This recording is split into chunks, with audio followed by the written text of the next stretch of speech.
Okay, so in front of us we have a GTX 970. It's an EVGA SC. The cooler looks like such. It's unlike many modern cards, it's reasonably sized. You know, 2 slots, standard heights.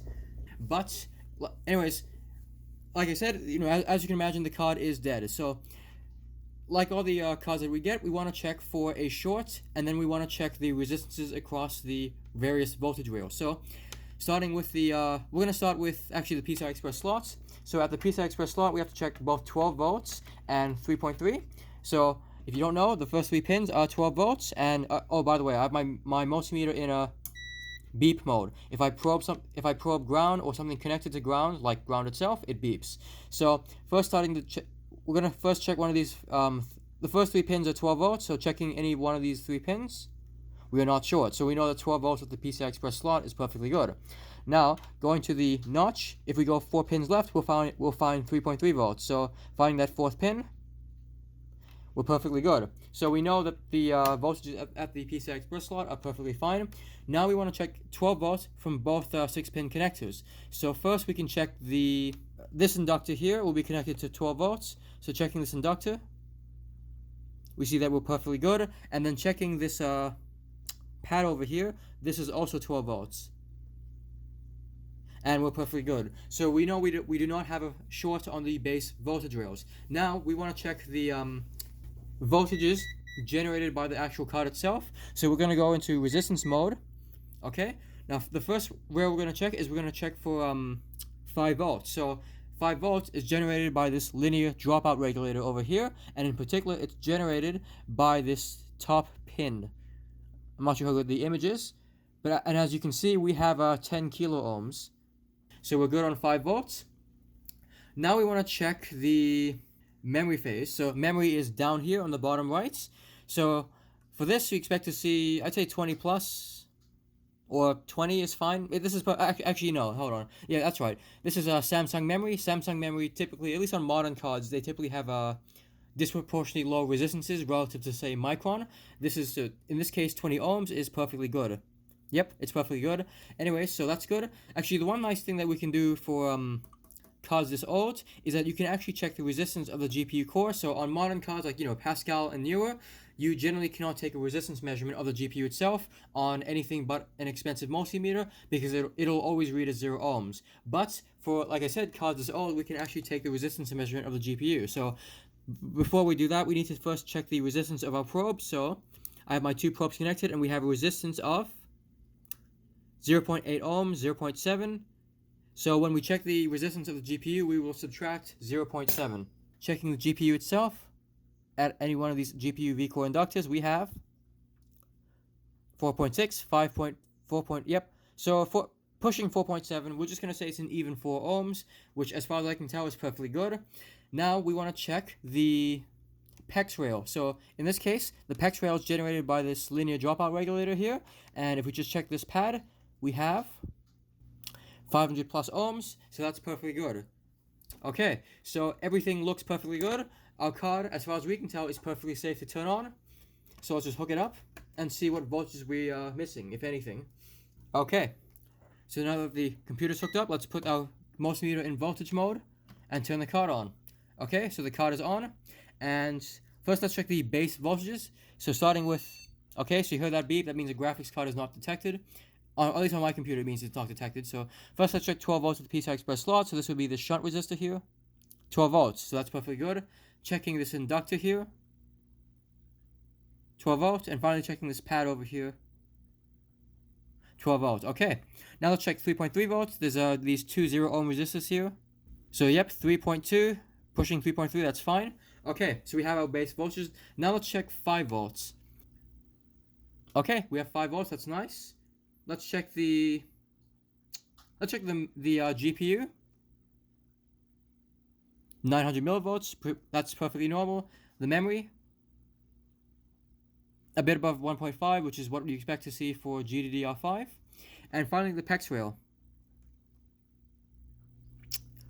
464 millivolts. Okay, so we now have a problem where we have an abnormally low voltage on the PEX rail. So this linear dropout regulator is a GS7103.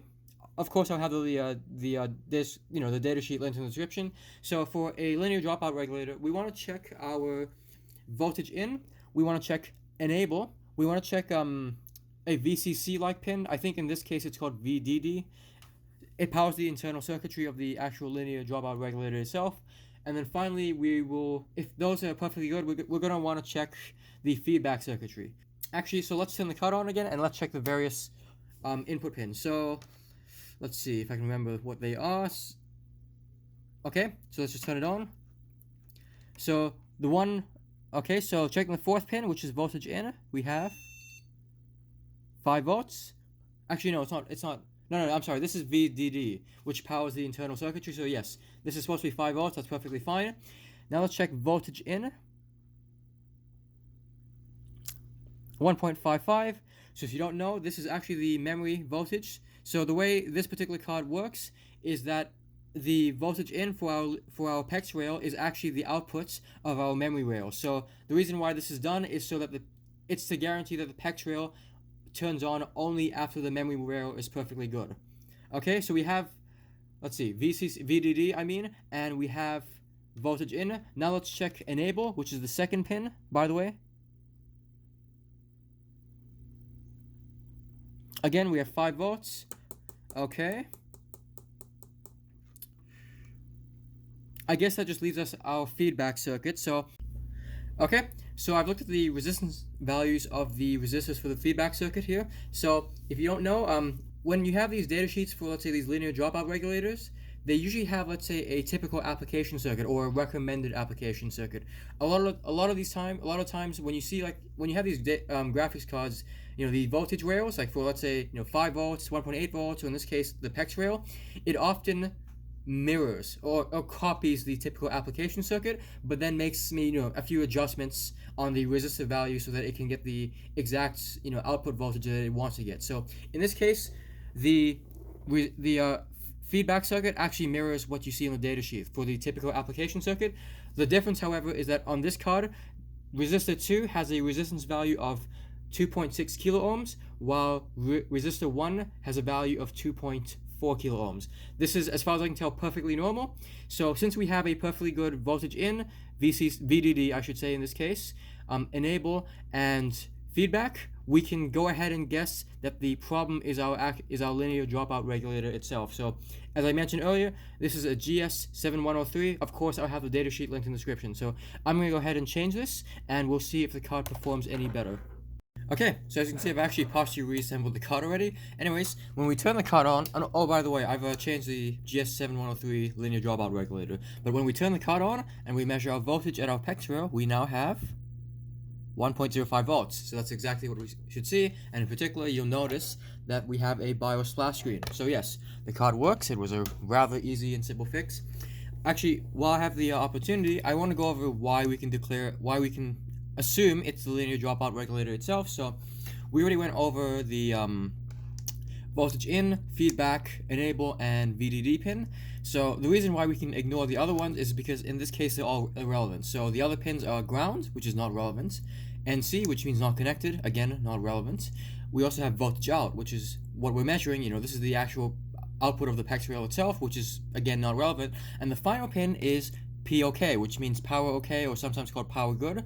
This is generally used as an enable signal for a later voltage rail on the card, but I want to say that on this card the PEX rail turns last, and in particular the order that the voltage rail turns on, I think is 5 volts the GPU, the memory, and then the PEX rail, and so power OK has no actual use. Because those 4 pins are irrelevant, and because the 4 relevant pins are all perfectly good, we can go ahead and assume it has to be the linear dropout regulator. Anyways, so let me put the card back together properly and we'll go ahead and stress test it. Okay, so as you can see, the card's running a game. It's been running game for a bit over an hour now. The PEX rail has not at any point cut out, otherwise we'd have lost an image and the card would have crashed. But anyways, yeah, changing the LDO on the PEX rail was more than enough to get the card working again. So I'm going to go ahead and say the card is fixed. Unfortunately, the repair was rather simple enough that I'm not too sure that I'll put this video on YouTube. But in either case, I hope you learned something, and hopefully I'll see you in the next one.